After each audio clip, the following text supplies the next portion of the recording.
Don't fucking go crazy on me, okay? Just remember last year at this time we were in a fucking cage in school, okay? You remember. I like to forget that. I say be happy with what you got. You'll be happy. Me, I want what's coming to me. Oh, well, what's coming to you, Tony? The world, Chico. And everything in it. Oh, my. How to think like Tony Montana from Scarface. Now, Scarface is definitely one of the best gangster films ever to be made. There is no question about that. I mean, the story of the rise and fall of the Cuban drug lord is a story that most people know of. Now, even though the film is focused on the consequences of the drug game, it also mainly embraces the whole idea of the American capitalist dream. The idea that if you put in the work, then anyone can make it in the land of opportunity. The world is essentially yours. And in my opinion, it's true. Now, you may not have the perfect circumstances, but as long as you are in a capitalistic country, then you have the potential to make something of yourself. The point is, however, is that even though it is certainly possible to achieve great things, you need to believe that you can do it in the first place. And this is what we can learn from Tony Montana. I mean, from just the first 20 minutes of watching the film, it is clear to see that Tony is destined for something big. The confidence and self-belief that he has in himself is what drives him to take bold action. And this is a strategy that you can use to think like Tony Montana. Law 34 of power. Be royal in your own fashion. Act like a king to be treated like one. The way you carry yourself will often determine how you are treated. In the long run, appearing vulgar or common will make people disrespect you. For a king or queen respects themselves and inspires the same sentiment in others. By acting regally and confident in your powers, you make yourself destined to wear a crown. And this is a strategy that you can use to think like Tony Montana.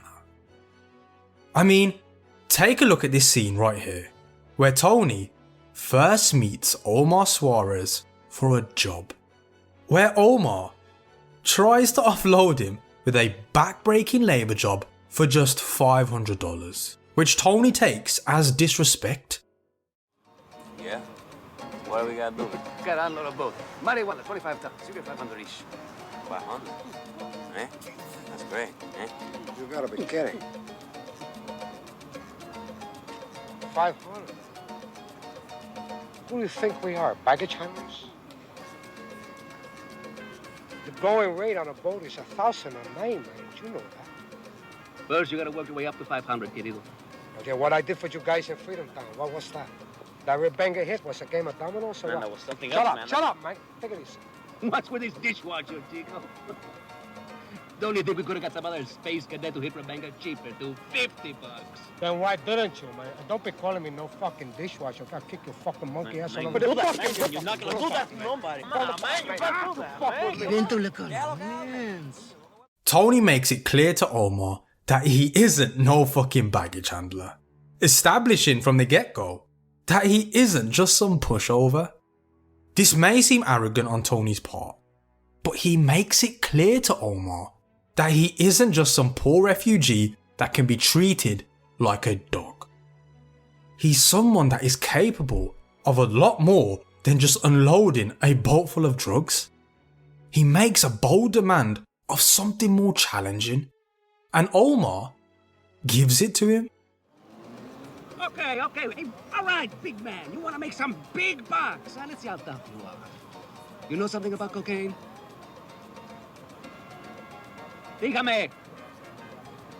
Did you get in there or what? There's a bunch of Colombians coming in Friday. New guys. They say they got 2 keys for us for opening. Pure Coke, Hotel in Miami Beach. I want you to go over there. And if it's what they say it is, you pay them and bring it back. You do that, you got $5 grand. Go, pay it, bring it back, yeah? This bold demand that Tony has sets him up with a much higher rewarded job, which he never would have gotten in the first place if he didn't put his foot down in the first place. This is what the 34th law of power is based on. If you're not going to treat yourself as a king, then how the hell do you expect other people to?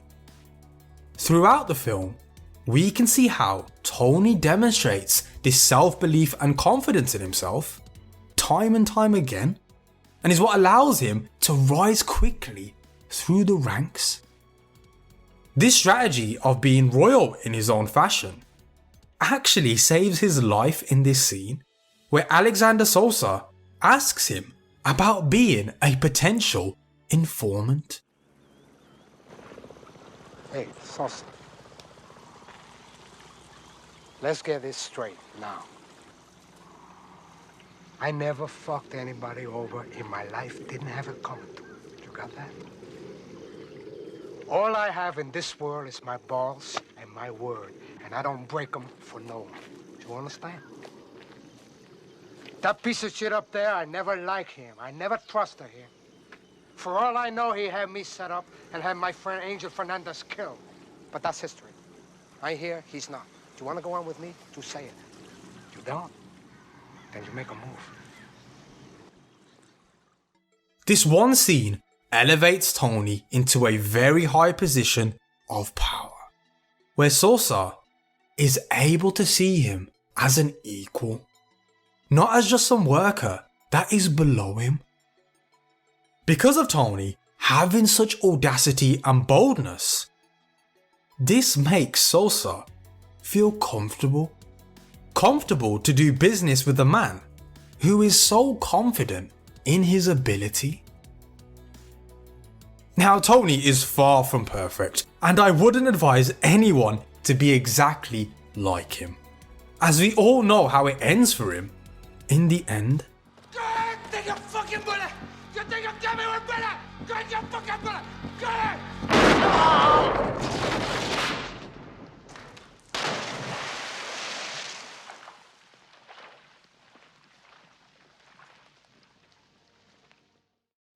But the biggest lesson that we can learn from him, that we can implement into our own lives, is to not be afraid to set such a high price for yourself. If you believe so strongly and confidently in your product, in your business, or in yourself, then you will be treated accordingly. One way is just that people may think you're downright mad. But the second way is that people are so blown away by your confidence in yourself that they must believe that you must be worth the price. This is how Tony is able to convince people to take a chance on him. The point is, there is a lot of stuff in life that is not in our control. But the one thing that is in our control is the power to set your own price. How you carry yourself reflects what you think of yourself. If you ask for little and stare at your feet and lower your head, people will assume this reflects your character. But this behavior is not you. It is only how you have chosen to present yourself to other people. You can just as easily present a different perception of yourself. The perception that you are a person worthy of the price you set. Even though Tony is high as a kite half the time, his natural mannerism is what inspires people around him to take a chance on him. The way you can do this is to picture yourself as placing a crown on your head. place it upon your head and you assume a different pose. Tranquil, yet radiating assurance. In any demand that Tony makes, he never shows any doubt in what he says, and he never loses his dignity beneath it. The majority of his bold demands are met because he sees and treats himself as a high person of value. If you don't treat yourself as a person of value, then how the hell do you expect other people to do so? The whole idea of the world is yours is true, but you first need to believe in it.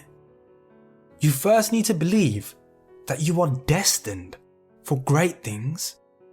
Your belief in this will radiate outward, just as a crown creates an aura around a king. Me, I want what's coming to me. Oh, well, what's coming to you, Tony? The world, Chico. And everything in it.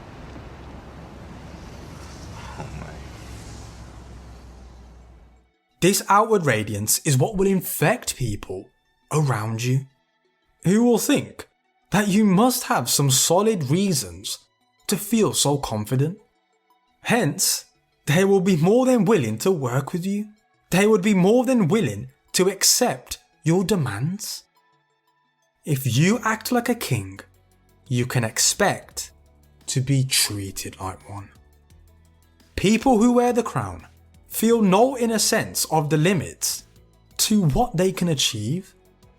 Limits and boundaries completely disappear, and the entire world opens up to becoming whatever you want it to be. One way to emphasize this is to act with a sense of dignity. Make a bold demand, set your price high, and do not flinch from it. Remember, it is up to you to set your own price. Ask for less, and that is what you will get. Ask for more, however, you send a signal that you are worth a king's ransom. Even those who turn you down respectfully will eventually pay off in ways you cannot imagine. And this is exactly what Tony Montana did. He believed in his own greatness so much that it became a self-fulfilling prophecy. And that's how to think like Tony Montana. Hey, fuck you, man! Who put this thing together? Me! That's who! Who do I trust? Me! Fuck it. Trust. I like that. That's who. Pelican, fly! Come on, Pelican!